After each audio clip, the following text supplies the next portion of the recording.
함께 따라하겠습니다. 서원으로 하나님과 동행하라. 오늘은 서원으로 하나님과 동행하는 방법에 대해서 함께 말씀을 나누겠습니다. 여러분, 서원이 무엇입니까? 서원은 성경의 다른 구절에서는 맹세 혹은 약속이라는 단어로도 번역이 되어 있습니다. 바로 서원은 맹세나 약속인데요. 그런데 중요한 것은 그 서원의 대상이 하나님이시라는 겁니다. 그러니까 하나님께 자신을 바치거나 어떤 일을 행할 것을 맹세하는 것, 약속하는 것, 그것이 바로 서원입니다. 그리고 중요한 것은 이 서원은요, 자발적으로 하는 거예요. 어느 누구도 강요해서도 안 되고 억지로 해서도 안 됩니다. 누가 하니까 나도 한다는 그런 식으로도 해서는 안 돼요. 하나님께서도 수많은 그런 말씀은 명령으로 말씀하셨지만 이 서원에 대해서는 하나님께서 명령으로 말씀하지 않으셨어요. 의무조항으로 남기지 않으셨습니다. 항상 자발적으로 하기를 원하셨기 때문이죠. 그런데 일단 서원을 하기로 했으면 반드시 지켜야 했습니다. 성경에 보니까 해로울지라도 지키라고 명령하셨어요. 그렇기 때문에 서원을 할 때는요, 신중해야 돼요. 내가 이렇게 서원을 해도 되는지 안 되는지, 할 수 있는지 없는지를 다 계산해 보고 나서 서원을 해야 돼요. 반드시 지켜야 되기 때문에. 그런데요, 해도 되고 안 해도 되고, 했다면 해로워도 반드시 지켜야 하는 이 서원, 왜 하는 것일까요? 안 하면 될 텐데 왜 서원을 사람들이 하고 또한 하나님은 서원에 대해서 말씀하시는 걸까요? 서원을 하면 기도가 빨리 응답되기 때문일까요? 서원을 하면 뭔가 굉장한 일이 내 삶에 일어나기 때문일까요? 그럴 수도 있겠지만 하나님께서 서원을 말씀하신 이유는요, 그런 게 아니에요.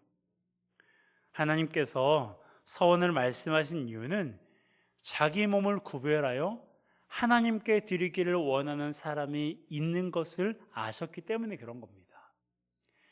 너희들 서원해, 하나님께서 명령하시지 않고 가만 보니까 서원하고자 하는, 하나님 앞에 좀 더 적극적으로 나아가고자 하는 사람들이 있을 수가 있기에 하나님께서 서원에 대해서 말씀하신 거예요.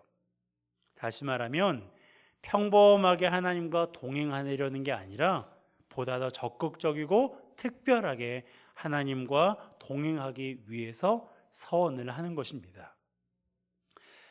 자, 오늘 본문을 보면 구별하다라는 말이요, 10번이나 기록되어 있어요. 있는 듯 없는 듯 사는 게 아니라, 믿는 듯 안 믿는 듯 신앙생활을 하는 게 아니라 확실하게 신앙생활하기 위해서, 적극적으로 신앙생활을 하기 위해서 이러한 서원을 하는 거예요. 원하는 것은 서원이 강요는 아니지만 보다 더 적극적이고 특별하게 하나님과 동행하기를 원하신다면 우리 모두가 하나님 앞에 서원을 했으면 좋겠어요. 평생을 하면 좋겠지만 우선은 기간을 정해 놓는 것이 중요합니다.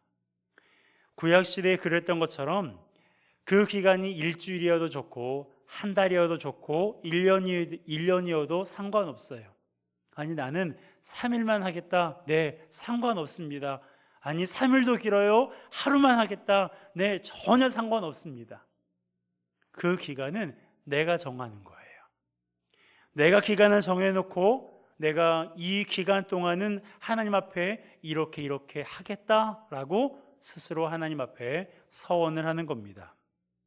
그러니까 지킬 수 있을 것 같다고 생각하는 만큼, 그리고 내가 이 정도는 지킬 수 있을 것 같다라고 계산해 본 후에 하나님 앞에 서원을 하면 되는 거예요.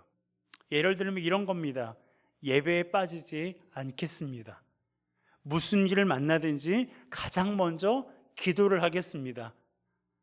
하나님 앞에서 항상 정직하게 살겠습니다. 뒷담화를 하지 않겠습니다. 라는 등등의 그러한 서원을 하나님 앞에 내가 하는 거예요. 뭐 거창하지 않죠? 제가 대학교에 입학한 이후에 한 학기를 다니고요. 한 학기는 반수를 했어요. 그때 부천에 있는 이모 집에서 머물면서 공부를 했는데요. 그때 한 가지 다짐을 했습니다. 뭐였냐면 공부를 시작하기 전에 성경을 한 장씩 읽는 것이었어요. 예를 들면 성경 한 장 읽고 영어 공부하고, 성경 한 장 읽고 수학 공부하고, 이런 식으로 하루 종일 공부했어요. 생각해보면 그것도 일종의 서원이지 않았나라는 생각이 드는데요.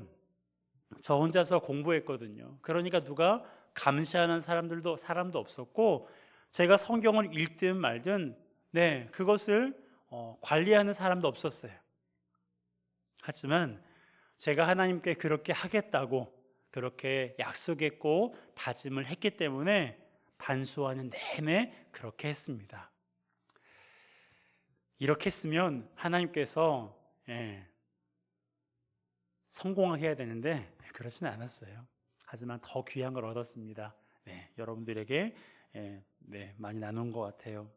어쨌든 여러분, 지금도요, 하나님은 우리가 적극적이고 특별하게 하나님과 동행하기를 원하시기도 합니다. 그러니까 우리가 평범하게 신앙생활을 하는 것도 좋지만 보다 더 적극적이고 특별하게 하나님과 동행하는 우리 모두가 되었으면 좋겠어요. 그래서 이 시간 예배가 끝나는 이후에, 아니면 예배가 끝나고 나서 이 한 주간 살아가는 동안에 문득 오늘 주신 말씀이 생각나고, 그래 나도 한번 서원 한번 해볼까? 라는 마음이 조금이라도 든다면 여러분, 그 마음 물리치지 마세요. 하나님이 주신 마음이거든요. 물리치지 마시고요, 그 마음을 여러분 받아들이시면 돼요. 그런데 우리가 이제 서원을 한다고 가정했을 때 세 가지 원칙을 우리가 지켜야 됩니다.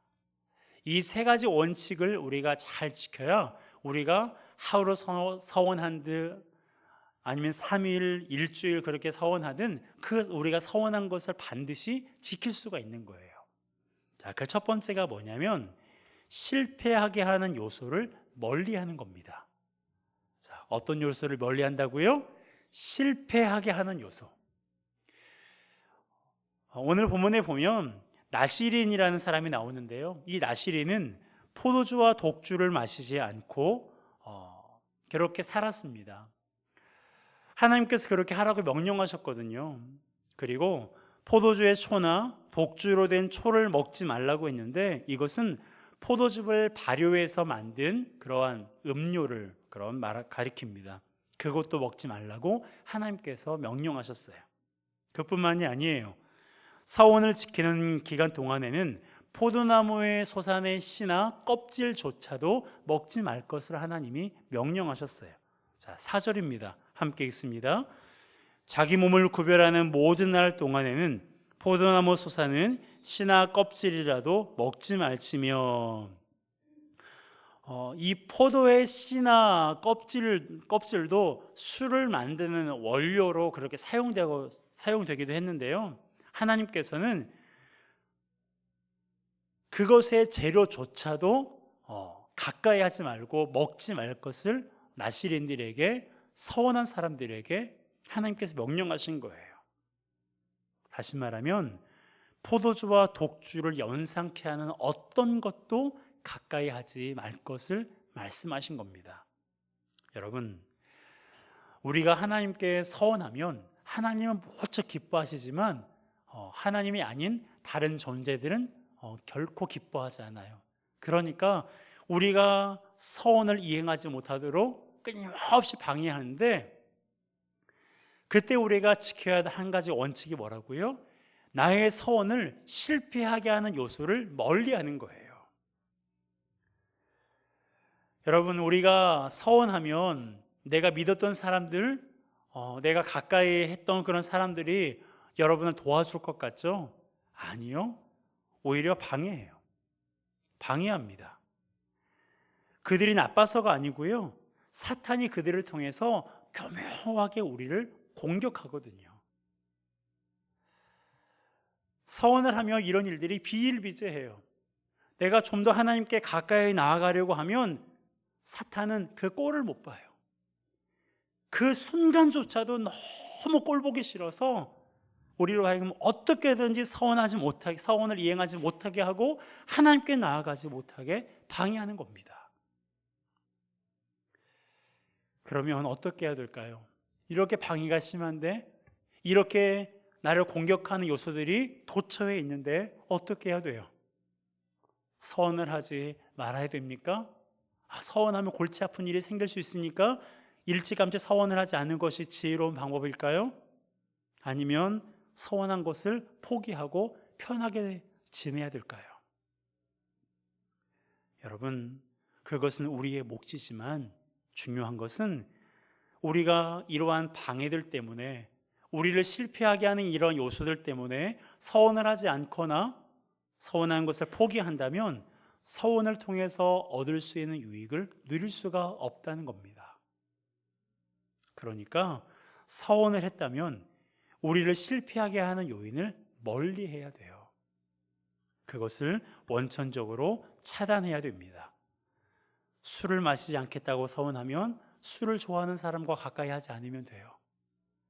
예배에 빠지지 않겠다고 서원하면 해야 할 일을 미리 처리해 놓고 그 시간에 일정을 잡지 않으면 됩니다. 그러면 예배할 수 있어요. 이외에도 여러분이 서원으로 하나님과 동행하기를 원하신다면 서원을 실패하게 하는 요인을 그 기간 동안만이라도 멀리하기를 주님의 이름으로 축복합니다. 두 번째로, 우리가 하나님 앞에 서원했을 때 지켜야 될 원칙이 뭐냐면 하나님이 항상 우선이어야 된다는 거예요. 누가 우선이어야 돼요? 하나님이 항상 우선순위가 되어야 돼요. 이건 좀 납득하기 어려운 명령인데요. 하나님께서 오늘 본문에 보니까 부모나 형제 자매가 죽어도 나시리는 장례에 참여하지 말 것을 명령하셨어요. 자, 7절입니다. 함께 읽습니다. 그의 부모 형제 자매가 죽은 때에라도 그로 말미암아 몸을 더럽힐 말 것이니 이는 자기의 몸을 구별하여 하나님께 드리는 표가 그의 머리에 있음이라. 여러분, 어떻게 들리십니까? 이 명령이 어떻게 들리세요? 좀 과하지 않나? 라는 생각이 들기에 충분한데요. 하지만 우리는 하나님께서 이것을 통해서 무엇을 말씀하시는지를 알아야 돼요. 물론 당시에서는, 이 명령이 있을 그 당시에서는, 구약시대 때는 실제로 이렇게 해야 됐어요. 그런데 예수 그리스도께서 십자가에 죽으시고 우리가 이제 하나님의 의로 말미암아 온전케 된 지금 이 시대에는 이대로 하지 않아도 돼요. 다만 하나님께서 이렇게 말씀하신 이유에 대해서는 우리가 알아야 됩니다. 그게 바로 뭐냐면 하나님이 항상 우선이어야 된다는 거예요. 부모보다도 하나님이 우선이고, 형제 자매보다도 하나님이 우선이고, 자녀보다도 하나님이 우선이어야 된다라는 것을 이 말씀을 통해서 우리에게 말씀하시는 거예요. 그렇다고 이것을 하나님이 아닌 다른 사람들과의 관계는 소홀히 해도 된다라는 말로 오해해서는 안 됩니다. 만일 그렇다면 부모를 공경하라는 말씀과 대치되는 거예요. 서로 사랑하라는 하나님의 말씀과 상충되는 겁니다. 하나님의 말씀은 절대 상충되지 않아요. 절대 갈등이 발생하지 않습니다.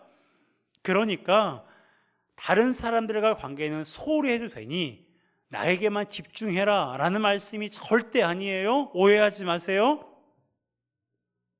사람과의 관계가 의미가 없다고 말하는 것이 아니라 그 어떤 관계보다 하나님과의 관계가 우선이다라는 거예요. 그것이 핵심이에요. 그것이 초점입니다. 여러분, 서원은 하나님께 하는 거예요. 그렇죠? 서원은 누구 보라고, 누구에게 인정받으라고 우리가 서원하는 게 아니에요. 서원은 하나님께 하는 거예요. 그러니 서원을 이행하는 동안에는 언제나 누가 우선이어야 돼요? 하나님이 우선이어야 돼요. 아멘이십니까? 하나님이 항상 우선이어야 돼요. 물론 서원 기간 이외의 시간도 하나님이 우선이면 그것만큼 좋을 게 없고요. 내가 원하고 누군가가 원하는 것이 아닌 하나님이 원하는 것이 우선이어야 되는 것입니다. 그래야 서원을 이행할 수 있고 그것을 통해 주신 하나님의 은혜를 우리가 경험할 수가 있는 거예요. 여러분, 서원을 할 때 하나님이 우선이길 바랍니다. 그리고 서원 이외의 삶에도 하나님이 우선인 그런 삶을 살아가기를 주님의 이름으로 축복합니다. 세 번째로, 우리가 하나님 앞에 서원할 때 지켜야 될 원칙 세 번째는 따라하겠습니다. 포기하지 않아야 합니다. 자, 포기하지 않아야 돼요. 포기하지 않아야 됩니다. 서원을 이행하다 보면 실패하는 경우도 있어요. 지금뿐만 아니라 과거에도 그랬어요. 예배에 빠지지 않겠다고 서원했는데 빠지는 경우가 생기기도 하고요. 정직하게 살겠다고 서원했는데 손해를 볼까 봐 이번만큼은 정직하게 하지 못할 때도 있어요. 그러면 서원을 불이행한 거잖아요. 그럴 경우에는 어떻게 해야 될까요? 이런 경우에 많은 사람들이 실패했다고 생각하고 실망하거나 자책하면서 이전 모습으로 돌아가 버려요. 내가 뭘, 나는 역시 안 돼 라는 그러한 마음이 들면서 다시 그렇게 서원해 보려고 하는 그런 마음이 사라질 수 있습니다. 그런데요, 하나님께서는 이럴 경우를 대비해서 우리에게 이렇게 말씀하셨어요. 자, 12절입니다. 함께 읽습니다. 자기 몸을 구별하여 여호와께 드릴 날을 새로 정하고 1년 된 순양을 가져다가 속건제물로 드릴지니라. 자기의 몸을 구별한 때에 그의 몸을 더럽혔은즉 지나간 기간은 무효니라. 아멘. 자, 자기 몸을 구별하여 여호와께 드릴 날을 어떻게 하라고요? 따라합시다. 새로 정하고. 새로 정하래요. 내가 예배를 드리기로, 내가 일주일 동안은 예배에 빠지지 않기로 작정했는데 어떤 일이 생겨서 예배에 빠졌어요. 그러면 역시 나는 안 돼 라는 마음을 갖지 말고 새로 정하라는 거예요. 내가 이번 주간에는 못했지만 다음 주간에는 내가 그렇게 하겠습니다라고 하나님 앞에 서원하라는 거예요. 여러분, 사람이기 때문에 우리를 방해하는 요소들이 많다고 말씀드렸잖아요. 그리고 실패하는 요소를 우리가 멀리하려고 애쓰더라도 우리가 미처 생각지 못한 것들이 우리로 하여금 믿음으로 살지 못하게 하고 서원을 이행하지 못하게 그렇게 방해하는 경우가 생깁니다. 그럴 때요, 우리는 실패했다고 포기하지 말고 이행할 때까지 서원을 계속해야 돼요. 그것을 말씀하시는 거예요. 하나님이 이렇게 말씀하시는 이유가 뭐예요? 서원을 기뻐하시기 때문이에요. 그렇잖아요. 나의 자녀가 공부하는데 평소에는 그냥 그럭저럭 공부하는 신용만 하고 또한 공부해도 얼마 앉아있지도 않아요. 그런데 어느 날부턴가 내가 마음 잡고 공부하겠습니다라고 책상에 앉아있는 모습을 보면 여러분 어떠세요? 얼마나 기특합니까? 내가 지금까지 교회 나가지 않았지만 제가 올해부터는 일주일에 한 번 정도는 내가 교회에 나가겠습니다. 아니, 분기별로 한 번씩 내가 교회 나가겠습니다라고 그 말을 들으면 우리 부모님들 마음이 어떠시겠어요? 얼마나 기쁘겠습니까? 우리 하나님도 마찬가지라는 거예요. 우리가 신앙생활하는 모습 그 자체로도 기뻐하시지만 보다 더 적극적이고 특별하게 신앙생활을 하고자 다짐하고 서원할 때 하나님께서 그것을 기뻐하신다는 겁니다. 그러기에 우리가 서원을 이행하다가 실패했다고 해서 하나님 우리를 꾸중하시는 게 아니고 포기하지 말고 계속하라고 격려해 주시는 거예요. 잘한다, 잘한다, 또 할 수 있어, 너는 할 수 있어 라고 하나님께서 계속해서 격려해 주신다라는 거예요. 그러니 서원을 이행하다가 실패하더라도 포기하지 말고 다시 기간을 정해놓고 어떻게든 서원을 이행하는 우리 모두가 되시기를 주님의 이름으로 축복합니다. 아멘. 여러분, 이왕 하나님과 동행하는 거 좀 더 적극적으로 동행하고 싶지 않으세요? 이왕 하나님과 동행하는 거 좀 더 특별하게 동행하고 싶지 않으십니까? 하나님께서 우리에게 약속하시고 그 약속을 지키신 것처럼 우리도 하나님께 서원하고 그 약속을 지켰으면 좋겠어요. 서원을 이행하는 동안 우리를 붙드신 하나님을 경험하게 되고 하나님이 주시는 풍성한 은혜를 맛보게 될 거예요. 그리고 서원을 통해서 우리가 가질 수 있는 가장 큰 복은 하나님과 나와의 그 거리가 가까워진다는 거예요. 하나님을 예배하고 수십 년 동안 신앙생활 했음에도 불구하고 여전히 하나님께 기도하는 것이 힘들고